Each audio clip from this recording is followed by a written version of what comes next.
और निश्चित रूप से डॉक्टर ने जो किया वो गलत था। साधारण परिवार का व्यक्ति ये सोचकर आता कि डॉक्टर मेरे लिए भगवान की तरह है। मरीज के साथ गलत हुआ, डॉक्टर इलाज करने के लिए होते हैं, इस तरह का व्यवहार करने के लिए हमने उस पर कार्रवाई की, जो भी हमारे को आईजीएमसी के प्रशासन ने रिपोर्ट दी। सवाल आईजीएमसी में डॉक्टर का या मरीज का नहीं है, सवाल तो ओवरऑल व्यवस्था पतन का है। कहा कि डॉक्टरों को स्ट्रेस कम होना चाहिए और 12 घंटे की ड्यूटी हमने एसआरशिप में करवाई।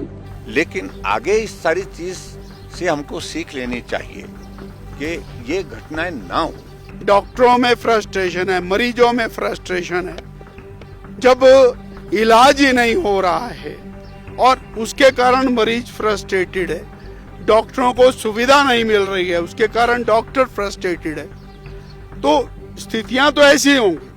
और डॉक्टरों को भी सुरक्षा मिलनी चाहिए। डॉक्टर भी कोई ऐसा ना हो कि उसके बाद वहाँ कुछ वारदात हुई है तो जो रिपोर्टिंग रूम के सामने कत्ल हो जाता है, कानून व्यवस्था की सारी स्थिति तो आप देख ही रहे हैं। ये कोई इलाज नहीं है, व्यवस्था का पूरी तरह से पतन हो गया है।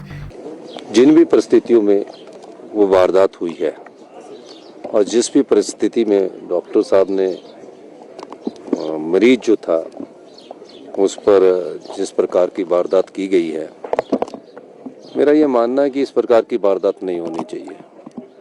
हम हॉस्पिटल्स में जो डॉक्टरों की ड्यूटी थी, पहले हमारी सरकार ने क्या किया कि जो एसआरशिप करने डॉक्टर आते थे, पहले 48 घंटे ड्यूटी देते थे। मैंने कहा कि डॉक्टरों को स्ट्रेस कम होना चाहिए और 12 घंटे की ड्यूटी हमने एसआरशिप में करवाई। और एसआरशिप का जो हम पहले स्टाइफंड देते थे, जो 65,000 से बढ़ाकर 1,30,000 किया, 1 लाख किया। फिर जब 12 घंटे की ड्यूटी होगी, किन परिस्थितियों में डॉक्टर ने इस प्रकार की वारदात की है वो मैं समझ नहीं पाया। जब मुझे कल अधिकारी जो आईजीएमसी की जो डिसिप्लिन कमेटी उसने रिपोर्ट्स दी, उसके बाद मैंने कहा कि डॉक्टर एक ऐसा है जिसके पास कोई भी आम आदमी, साधारण परिवार का व्यक्ति ये सोचकर आता है कि डॉक्टर मेरे लिए भगवान की तरह है। और मेरे को उससे ये आशा होती है कि मेरा ये इलाज करेंगे और अच्छे इलाज करेंगे। अब उस पेशेंट का जो मैंने उस रिपोर्ट्स में आया है, वो सिर्फ पल्मोनरी बेड के खाली बेड में था, जहाँ उसकी तबीयत किसी की पेशेंट की खराब होती तो ऐसे बैठ जाता है। उस बेड में वो बैठ गया। उसके बाद लेटने के बाद एक वीडियो का पक्ष आया है जिसमें उसमें डॉक्टर उसमें अटैक कर रहा है। दूसरा डॉक्टरों ने भी कहा है कि हमारे पास एक और वीडियो है। तो मैंने बोला कि इस समय तो ये बनता नहीं है कि चाहे वो किसी भी स्थिति में हो, उसकी कंप्लेंट करवा सकता है, उसकी शिकायत करवा सकता है। और इस दृष्टि से हमने उस पर कार्रवाई की, जो भी हमारे को आईजीएमसी के प्रशासन ने रिपोर्ट दी। दूसरा, आईजीएमसी में कैसे डॉक्टरों की सुरक्षा को भी प्रदान करना है, और मैं उसका भी अभी मैंने अधिकारियों को कहा कि इसका अध्ययन करिए कि पेशेंट के साथ कितने आदमी आईजीएमसी जाएंगे और डॉक्टरों को भी सुरक्षा मिलनी चाहिए। डॉक्टर भी कोई ऐसा ना हो कि उसके बाद वहाँ कुछ वारदात हुई है तो उस सारे मामले में हम बातचीत कर रहे हैं। और निश्चित रूप से डॉक्टर ने जो किया वो गलत था। डॉक्टरों की एसोसिएशन ने देखिए, सरकार में सब बातचीत संवाद के द्वारा होती है। वो लोकतंत्र में अगर इस प्रकार की धमकी की बात नहीं है, वो उन्होंने कहा होगा, वो जो भी कहेंगे बात सुनी जाएगी। और सरकार ने इस पर कार्रवाई की है, ये फैसला है। देखिए, पहली बात तो यह है कि डॉक्टर के खिलाफ जो जांच की रिपोर्ट है वो पिछले कल आई है, शायद उसके आधार पर उन्होंने कार्रवाई की है। इस पर मुझे बहुत ज्यादा टिप्पणी नहीं करनी है, जब कार्रवाई कर ली है। लेकिन कुल मिलाकर के इस सारी घटना से दोनों पक्ष में जो मरीज था उनके साथ भी स्वाभाविक रूप से संवेदना है, और कुछ लोगों की कि भाई मरीज के साथ गलत हुआ, डॉक्टर इलाज करने के लिए होते हैं, इस तरह का व्यवहार करने के लिए नहीं होता। और दूसरा पक्ष जो डॉक्टर रख रहे हैं वो भी सुनने लायक है। मैं आपको बता रहा हूं कि इसलिए सुनने लायक है कि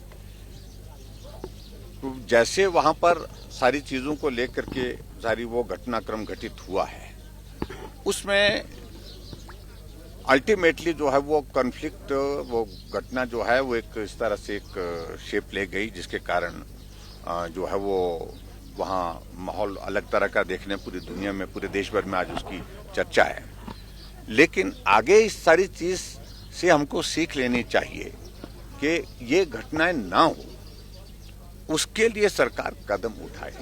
ये मुझे लगता है कि ये बहुत महत्वपूर्ण है। और बाकी सारी चीजों को लेकर के सरकार ने जो कार्रवाई की है और रिपोर्ट के आधार पर ही की है, और इसलिए इसमें मुझे कुछ टिप्पणी नहीं करनी है। लेकिन आने वाले समय में वहां हॉस्पिटल में इस प्रकार की स्थिति ना हो, बाकी लोगों के साथ ऐसी घटनाएं ना हो, चाहे वो डॉक्टर के साथ हुई है, चाहे वो पेशेंट के साथ हुई, उन सारी चीजों को लेकर के मुझे लगता है कि विचार करने की आवश्यकता है। उसके लिए सरकार सुनिश्चित करे, यही मुझे कहना है।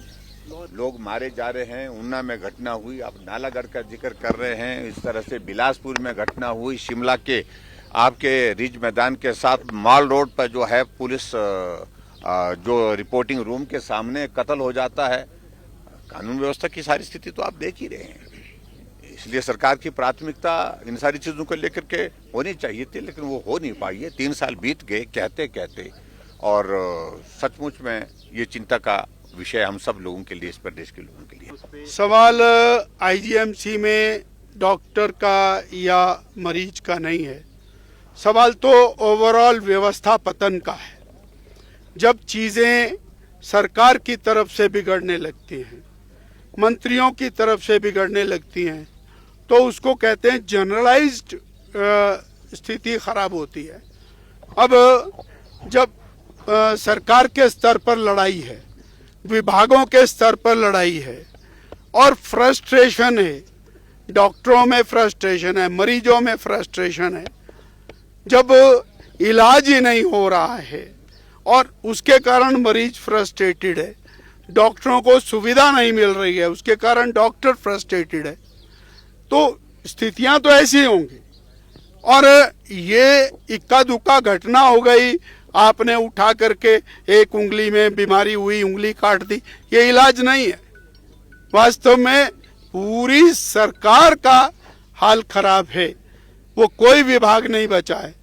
उसमें स्वास्थ्य विभाग भी शामिल है, उसमें सारे विभाग शामिल हैं। अगर सड़कों का विभाग खराब है, यदि पेयजल का विभाग खराब है, यदि ट्रांसपोर्ट की बसें खराब हैं, तो इसी तरह से और चिकित्सा का भी हाल खराब है। पूरी सरकार एक ऐसी हालत में पहुंच गई है, शायद बरसों लगेंगे इसको वापस लाने में। इसलिए और कि ए पर कार्रवाई करो, बी पर कार्रवाई करो, ये केवल पत्ते तोड़ने वाली बात है, ये कोई इलाज नहीं है। व्यवस्था का पूरी तरह से पतन हो गया है। इसलिए पार्टी ने व्यवस्था पतन के 3 साल के खिलाफ पहले ही सरकार को आगाह किया। 4 तारीख को हमने आंदोलन करके।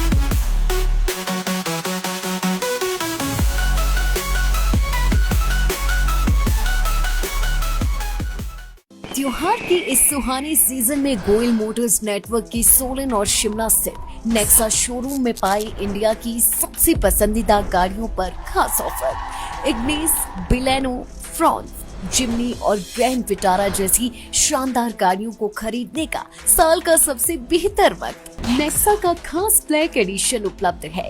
सभी तरह की गाड़ियों से एक्सचेंज और अपग्रेड ऑफर भी। तो देर किस बात की, आज ही सोलन या शिमला में गोयल मोटर्स के नेक्सा शोरूम में पधारे और पाए कार खरीदारी का एक कभी ना भूलने वाला सुखद अनुभव।